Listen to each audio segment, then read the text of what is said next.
Competitor 179, Jon Blais. Everything looks good for him, but it really does not. Essentially, Jon's been given a death sentence. A cruel disease has already rendered his hands almost useless. But his effort today is not.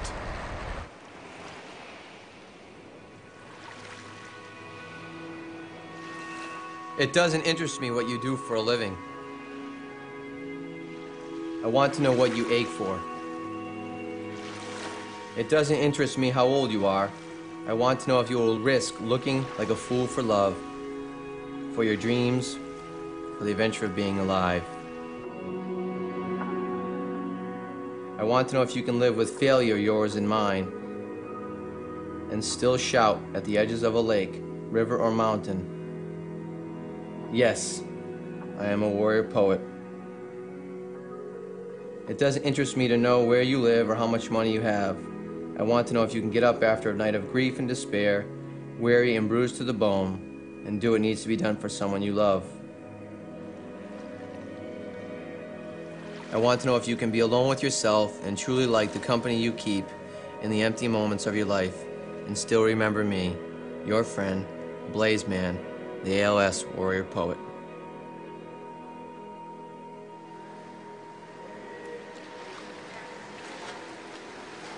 People say, oh, what's the meaning of life? Well, the meaning of life is to live life. The meaning of life is life.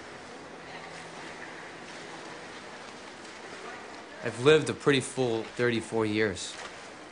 And I've done stuff that most people never do in a lifetime. My version of the Blais Man, he's just an underdog who's always had to overcome obstacles, and he's still doing it.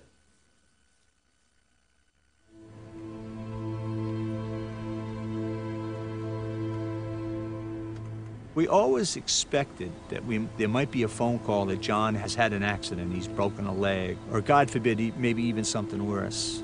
But we were never expecting to get a phone call from our son to tell us that, you know, I think I've got ALS, Lou Gehrig's disease. After his diagnosis, I said to him, Jon, you're coming home to live, not die. My parents have been strong so far. I just think what's happening is a family's learning to deal with something they never thought they'd have to deal with. If Jon was to ask you how he learned to tie his shoes, he would give you a story about my dad just got fed up, sat me down, and he said, we're gonna learn this, and we did. The first time in my life, on one of our training walks, I had to tie his shoes. And I said to him, Jon, you're making me appreciate all of the little things in life. And he didn't say anything, he just kind of cocked his head and said, yeah, I know, Dad.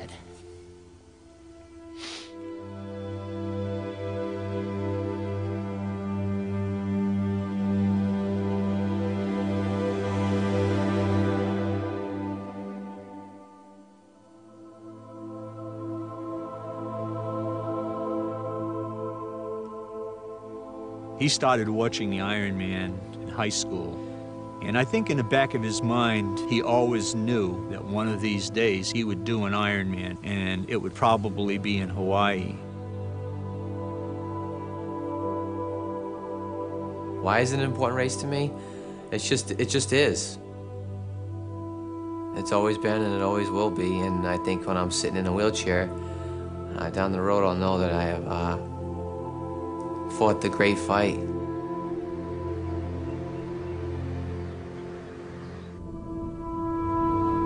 I think oftentimes you find some of the greatest warriors who've been underdogs in their life. They learn to overcome obstacles.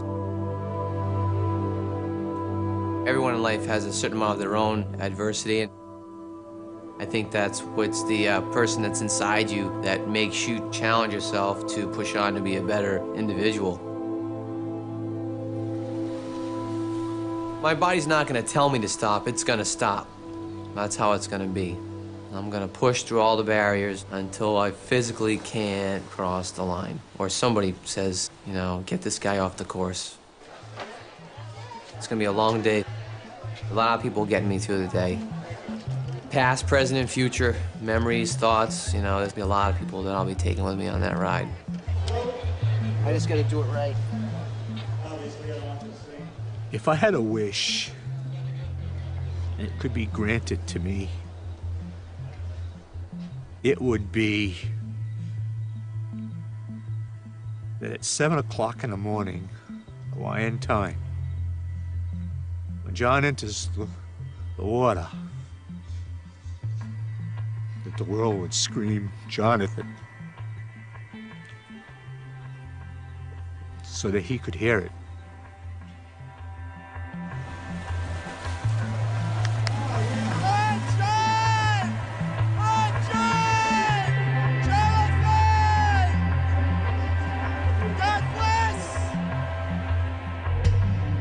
Is this a self-fulfilling prophecy? This is God's plan. Am I been appointed this job? I think about that a lot.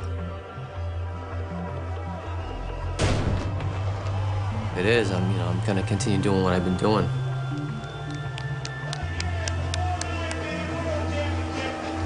It's gonna be all right. Wow. It's gonna be all right. It's gonna be all right.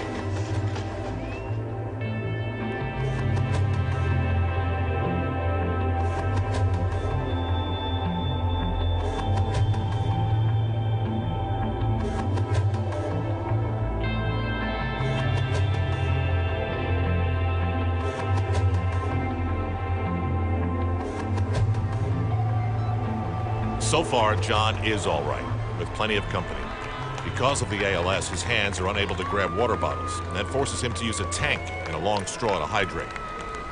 His story takes your mind in a million directions, but today, he has only one. This race has become Jon Blais' way of spitting in the face of ALS. But the dream is in jeopardy. He's off the bike, and the cutoff clock is ticking.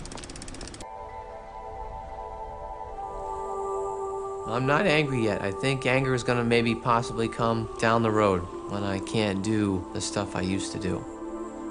I've been so focused on being a voice for ALS that I haven't had time really to be angry. Every night you go to bed and it's a new movie. You light up like a pinball machine. Some nights your back's, on fire, twitching. Some nights it's in your legs. Some nights it's in your throat. It's everywhere. It's been 70 years and we've got nothing on ALS. The best they can tell you is that the average person lives between 2 to 5 years. And after about 1 year of diagnosis, you just go downhill real quick. The doctor basically offered me the same thing they offered Lou Gehrig in 1939. They're not any further along.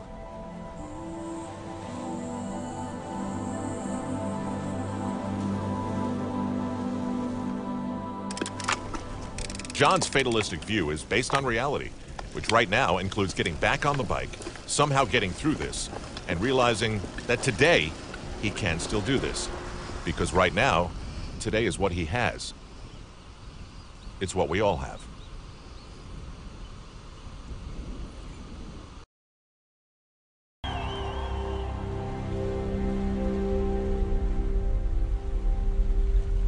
Live more than your neighbors.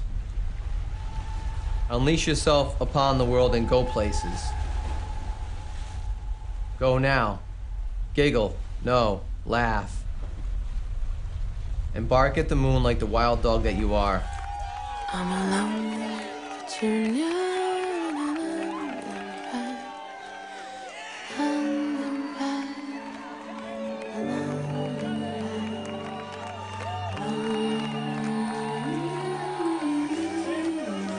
Do you believe in fate? Well, today, Jon's fate is to make it to the line. Understand that this is not a dress rehearsal. This is it. Your life. Face your fears and live your dreams. Take it all in. Yes, every chance you get. Come close. And by all means, whatever you do, get it on film.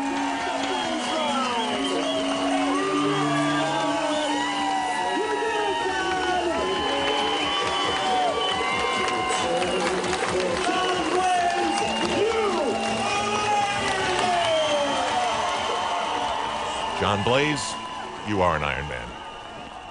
And we do have it on film.